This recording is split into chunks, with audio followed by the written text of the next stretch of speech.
Well, good morning. Good morning, guys. This is Vinnie Chopra. Some of you know me. I come live to you. Well, not live through podcast on Apartment Syndication Made Easy. That's the book I wrote a couple of years back and got great reviews. And I started doing the webinars and also the podcasts to bring the top professionals, into this channel. Today, we're going to talk about syndication. We're going to talk about PPMs. We're going to talk about new things happening for accredited investors and how you could really invest in different things in real estate, actually. And you could invest outside too.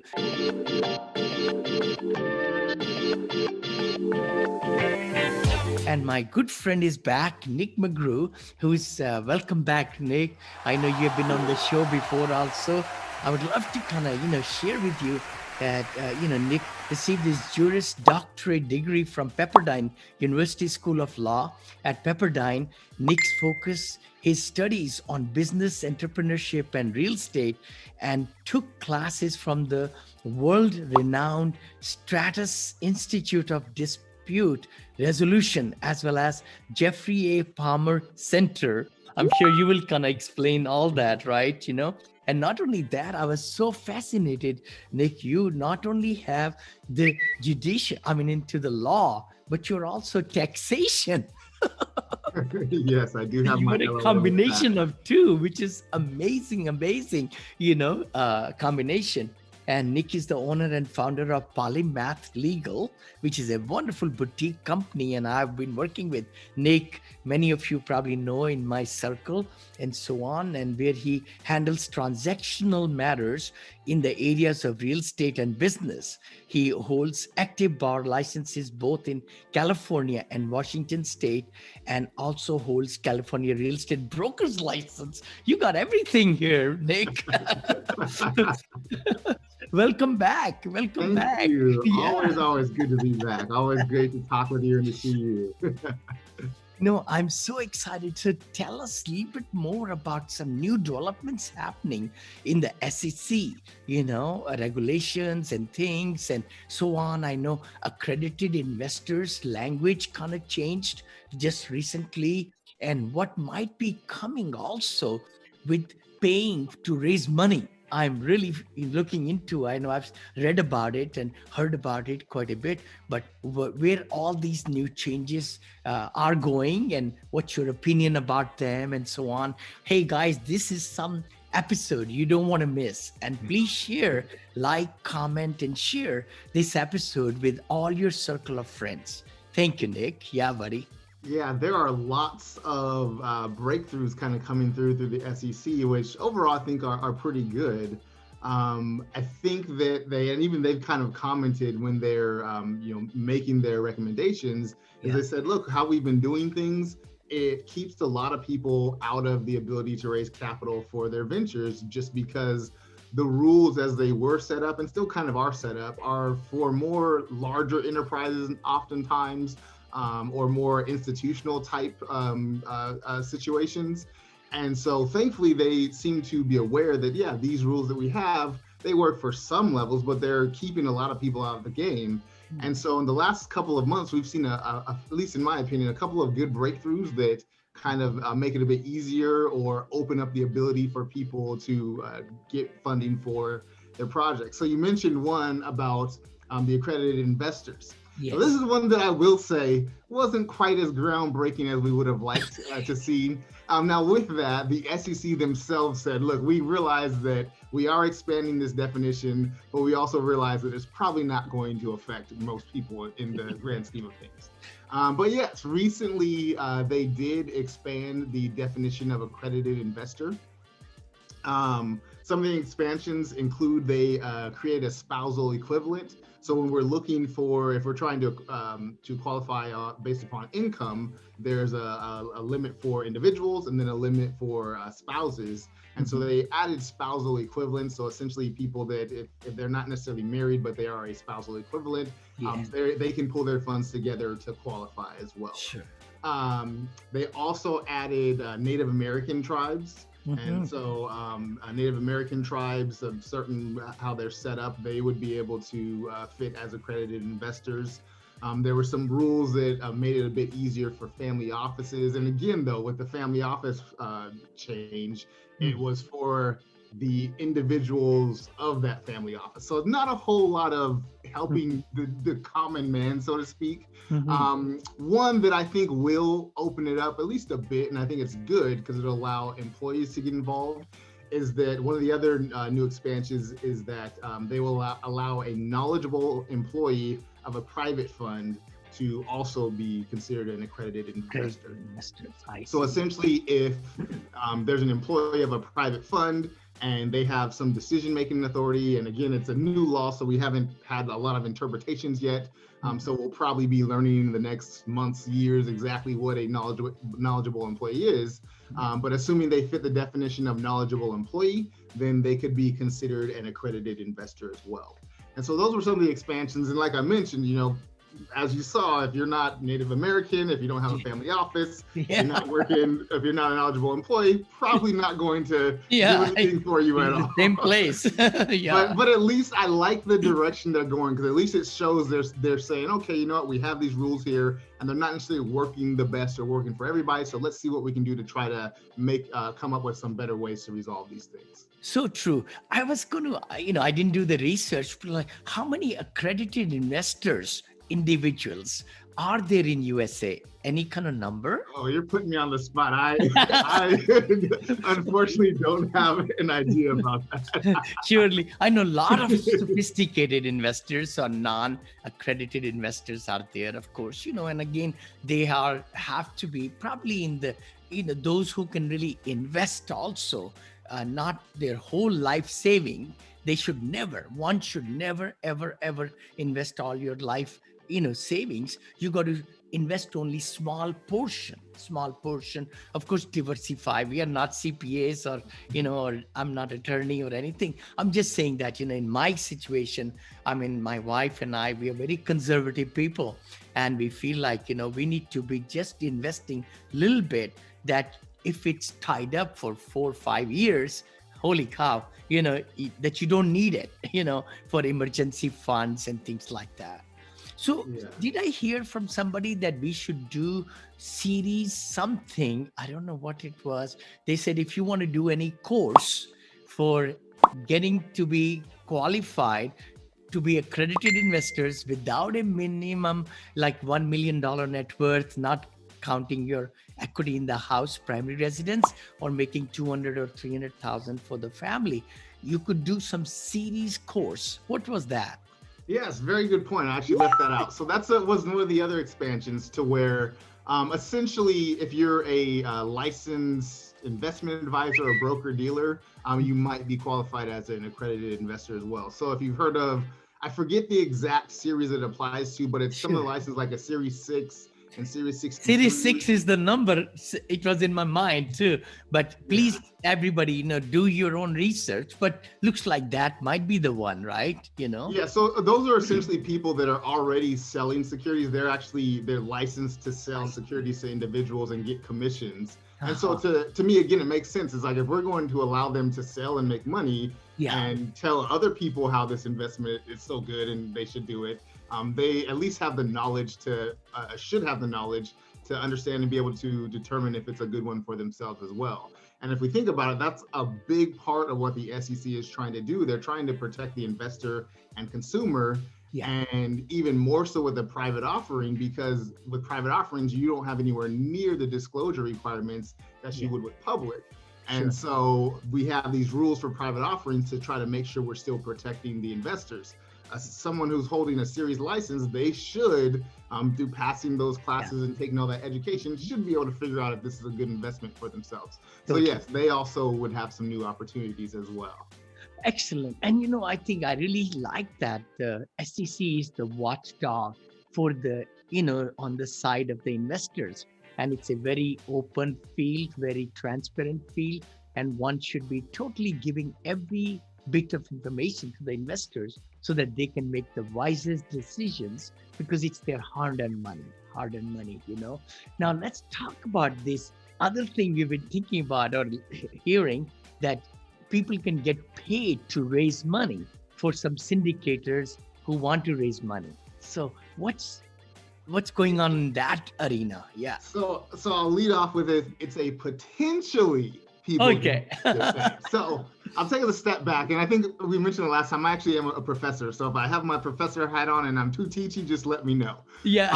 But how? So the SEC is an administrative agency, and so how they often create their laws or rules. One thing they do is called the notice and comment, and essentially what that means is that they'll give you notice and say, hey, we're thinking about a new rule or thinking about changing how we handle certain things. Here's our proposal. And so they give everybody notice of what their intended or proposed changes. Yeah. And then they also give people the ability to write in and say, yeah, I think that's great, but you should take it further. Or no, I think that's horrible. That's a bad idea. Or yes, this is good. I love it. Keep going. And so they give notice about what their intended changes. And then they have a comment period to where people can chime in for good, bad, or in between. And then they'll review all those comments. And once they've reviewed them, they might say, you know, this is a bad idea. We're going to scrap it all together. Or they might say, oh yeah, this is a good idea. People like it. Let's leave it exactly as it is. Or they might say, yes, this is a good idea, but the comments brought up some good issues. So maybe we're going to change our rule one way or another. So where we are with that right now is that the comment period has closed. And so now the SEC is just reviewing and going to figure out exactly what the final rule is going to be. The timeline on that, we don't really know. One thing to also keep in mind with a lot of these kind of developments with the SEC is that we have a new administration, which means we might have a new chairman or new leadership of the SEC. So that could change a lot of the pending things that we have going on. Sure. But right now, there is a proposed new rule for finders. And what it does is it actually creates essentially 2 tiers of finders that we can call somebody a finder. And if you fit in either one of those tiers and you're following the requirements, you actually can get a transaction-based payment or a commission, so to speak. Right now, how the finder's fee works, it is pointless, basically. I've had clients that they'll say, hey, can you write me a finder's fee agreement? Can we do this? And I'll explain the requirements. Right now, essentially, for finders, you are paying them for the introduction only. And so let's say I say, Vinnie, you know what? I've seen your projects. They're all great. I know some very high net worth people. I think they like your project. If I introduce them to you, will you give me a payment? Yeah. So if we were to do that right now, you would have to pay me simply for the introduction. So when just I send that email, set amount, it's not based on how much money they might invest. It's just the finder, one time only, right? That's what. Exactly. So you and I would negotiate what that payment is. I would send an email introduction to do a phone call, and then that check should be coming shortly after that. Even if the person ultimately does not invest. Does not invest, yeah. And so for you, Vinnie, you would say, why would I do that? Why am I going to pay him a couple $1,000s and I might not even get any investment at all? And so when I talk through this with clients, they're like, oh, this puts me at quite a bit of risk. I'm paying somebody just for a contact that might ultimately fall flat and lead to nothing. Sure. And so the finder's fee setup right now just doesn't make sense for most people. It puts the company or the person trying to acquire the capital, it puts them at a good amount of risk because they're paying money for the potential to get capital, but no guarantee at all. Right. And so what the proposed rule would do is that it would actually allow it to be more of a true commission type of payment. I see. With that though, again, this is proposed, so nothing is final. As I mentioned, everything that I'm about to say might change in the final rule. But what they proposed right now is that first, you can't be a bad actor. So if the SEC has said you can't raise or can't head a company or something like that, this doesn't apply to you. Also, this only applies to private offerings as well. So it's got to be a company that's private and not intending to go public at all.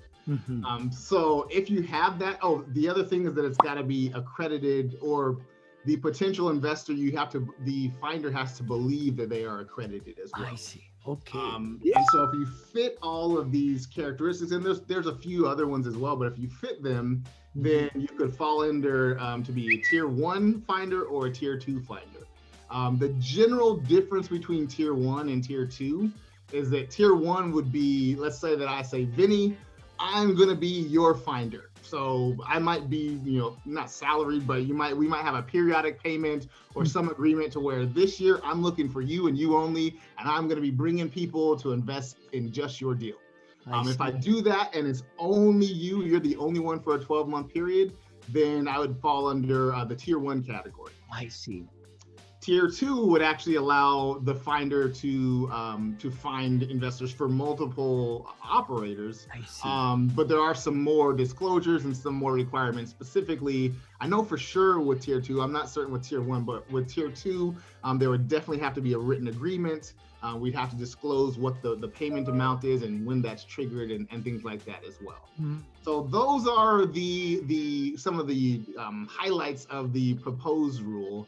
Which again, as I mentioned at the top of this, I think it's a good direction that the SEC is going in, because I was always baffled about the finder's fee rule. Yes. I say this is a rule that doesn't help anybody. You have a rule that says, hey, you can get a finder's fee, but then when you put so many parameters in there to where it makes it no sense, it's like, why do we have this rule in the first place when in application, it's not going to achieve much at all? So true. No, thank you, Nick. You explained so nicely. I love that professorship. You teach, and you are able to bring it in so simple terms. I know anybody who would like to know more about that, please do look for Vinnie Chopra, Nick McGrew, our previous episode, and we talk a lot about, the like raising money through fund of a fund.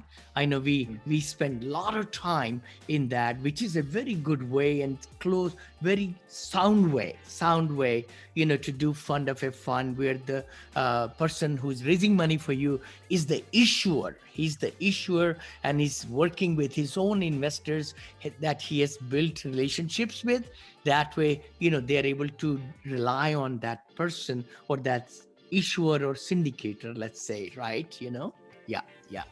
But let me ask you a question. What are some pitfalls, Nick, as a lot of people reach you to do PPMs, and how would you say the brand new people who want to do some private placement memorandum, operating agreement, and subscription agreement, what are some pitfalls and some fallacies that people go through? Oh man, there are many. Let's see, where should we start? I'd say the first I'd start is maybe even a non-legal one.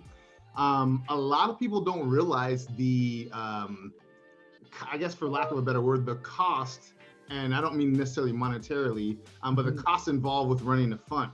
There's a lot of administrative work, a lot of reporting, a lot of coordinating accountants, attorneys, administrators, that sort of thing. And so a lot of people don't realize how much work it is. They say, oh yeah, I know people that have money, they're interested. We can just get their check and we're good to go. And I say, nah, slow down a little bit. There's a lot more you got to do. Getting the check is kind of the first part, and then you've got to still service them throughout the rest of the deal. So a lot of people don't realize the extent of work that's involved after you've received the funds as well, or when you're taking them in. So that's one thing that I would, if we're talking about things to be aware of or things to caution, that's one big thing that I see quite a bit. I'd say some other ones, and this is why you have attorneys, but sometimes people are not fully aware of all the exemptions that are available. And depending on what their business plan is and what their model is, I primarily focus on Regulation D, but there are numerous other exempt offerings as well. And I guess if we're talking about developments in the SEC, another development is that I think this was just in the last probably 2 weeks or so, it was approved to where the limits for a Regulation A offer as well as Regulation crowdfund have increased. So I forget the Regulation A increases off of the top of my head, but Regulation crowdfund increased from $1,070,000 to I believe it's $5 million now. I see. And that's another example to where I thought, because with Regulation crowdfund, it's an interesting exemption because you're not stuck in the accredited or sophisticated world. It really does open it up to everybody. But instead of having to be accredited or sophisticated, we just put investment limits based upon that individual investor's income.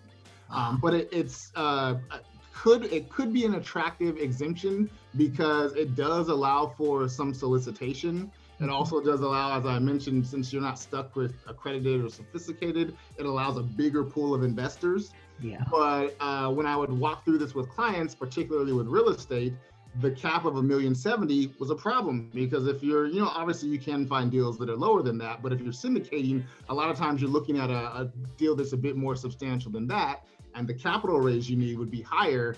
And so while a lot of the other parameters were great, that $1,070,000 limit was prohibitive. Now with the $5 million limit, that could start making sense for some syndicators and operators. Excellent, excellent, excellent. So you're right. So actually, when should an investor or a syndicator or who's trying to sponsor, we call it also, should employ your services? What period of time do they have to do the due diligence? Of course, underwriting, finding the deal, everything, but then due diligence should be complete, or when they should employ you? Always the sooner the better. And particularly at Polymath Legal, our motto is relationships first. And so we want to kind of be involved. Even if you're saying, look, and I actually had a client a couple of days ago, they said, hey, we are about to enter into an LOI. So we'll probably be retaining your services in the next 2 or 3 weeks. And I said, great. Now we know that that's coming in the pipeline. So when they call, we'll be ready to get going for them right away. So the sooner the better. Even if you just identify the property, just to give a heads up is good, because we can start just generally talking about what the general model is, what exemptions might be best, and that sort of thing. I often tell clients, I say, definitely once you are towards the end of the due diligence and things are looking good, we should start getting to go. Because once that due diligence period has ended, usually it's a fairly short period to when the close happens. And so we've got to make sure that we get your documents in place so you can start raising the capital. Now, if you're saying, yeah, we're doing due diligence, but we're going to go for it anyway, or unless there's something insane, then let's get it going right away so that we can have your documents ready. And once that due diligence is clear, you can get your offering off and start raising right away. I totally believe what you're just saying, because I've done 34, I think, syndications so far in the last 13, 14 years. And I have 100% closing. What that means is from the LOI up to the end, because if you do your underwriting really right, and you know that you're going to, look through the numbers, look through the physical due diligence that we do when we walk and look at all that, then those small things we come on the way, we always overcome them. So I totally see what you're talking about, to really go with the gusto when you want to get a deal and the loan is good from the banker, right? Having pre-qualified for the loan and the terms are good. Our assumptions are conservative, I call it. And then, the exit plan, everything. That's why, it's been very easy in my case, with my team and I, that, we have closed on all 34, 35 deals, and we don't mind, getting you involved. And, other person I got involved was Lisa Taylor and Jean Trowbridge in my previous, things. And all that is so good, because then you are not really having the stress and strain. Because the biggest thing which stresses a deal does fall through or things happen when the money's not raised. It's not in the bank at the right time, and you start borrowing money and loans and trying to see how can I close, and that's the exciting part. And again, I'm just giving a couple of pointers that my money is in the bank. I've never lost sleep whatsoever. And after the PPM is finished and all, and Nick, I'd love to share to the audience also that I give 2% actually interest from my own pocket when my investors wire the money into the LLC account after filling out the proper paperwork up to the day of closing. So their money is sitting in the bank making zero interest rate, and here they transfer the money. My investors love me for that. I've been using it for 7-8 years, this concept, and it's amazing. I have to pay a few thousands of dollars, and I just add that on as an interest, to them in the first dividend or the cash flow they get, right? So that way. And it's very, very good way to do that. So that's something. Good. Tell us a little bit more. I mean, how people can reach you. I mean, I know, we want a lot of people with the market now after COVID, vaccines are coming out, and I think new blood is going to be flowing through, let's just say, because 2020 was kind of damper year, even though I did 5 syndications or something, with you. And so, yeah, tell us, how people can reach you. Yeah, you can go to polymathlegal.com. That's www.polymathlegal.com. Or you can call us at 310-933-5503.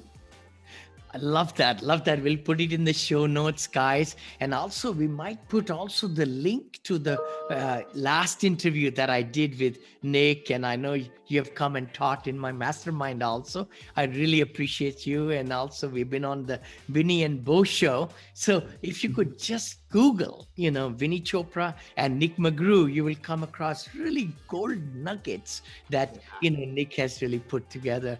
Any last comments you will say, Nick? Something which can help our investors? Yeah.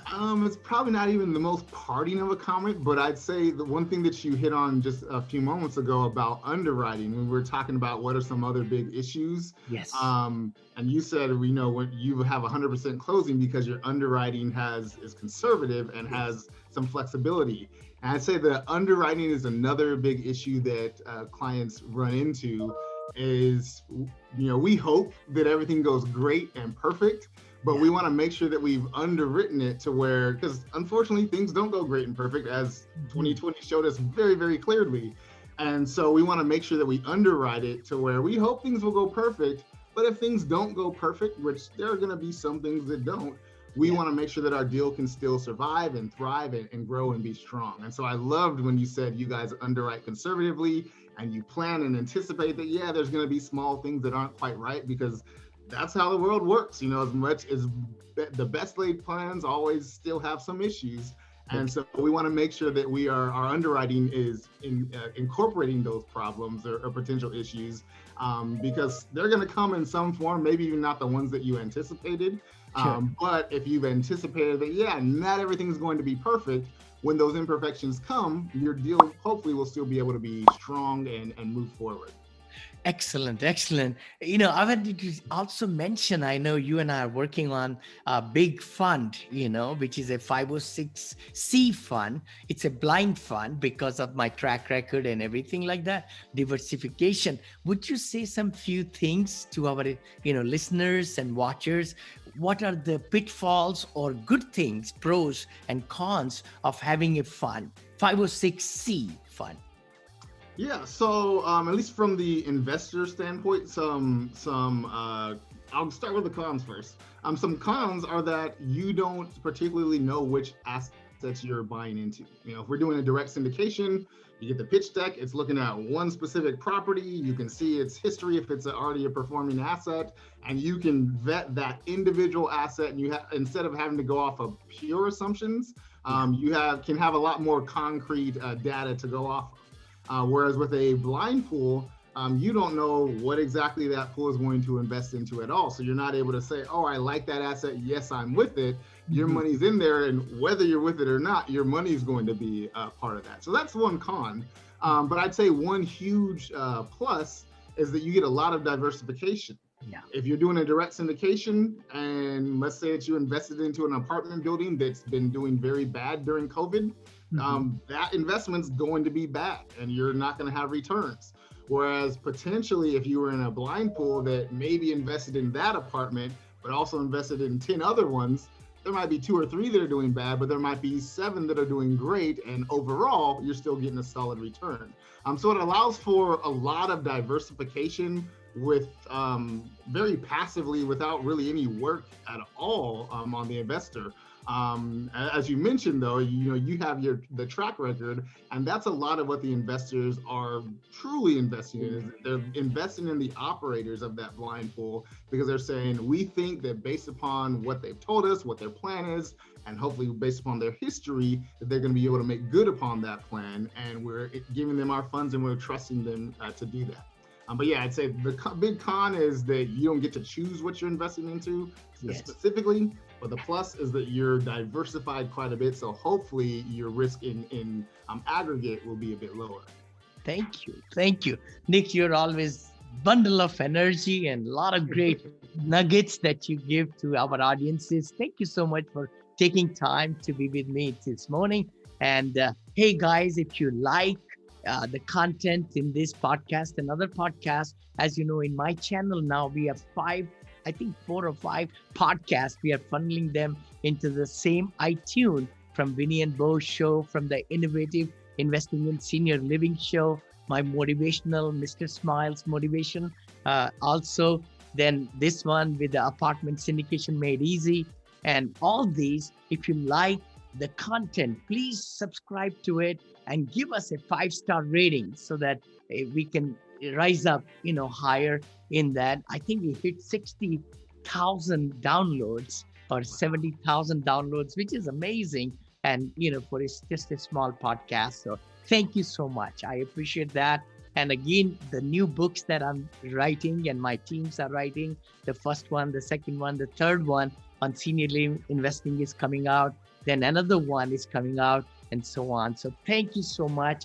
And thank you, Nick. Thank you so much. Thank you. We'll talk to you again and on another show. Thanks. Sounds great. Thank you. Bye-bye.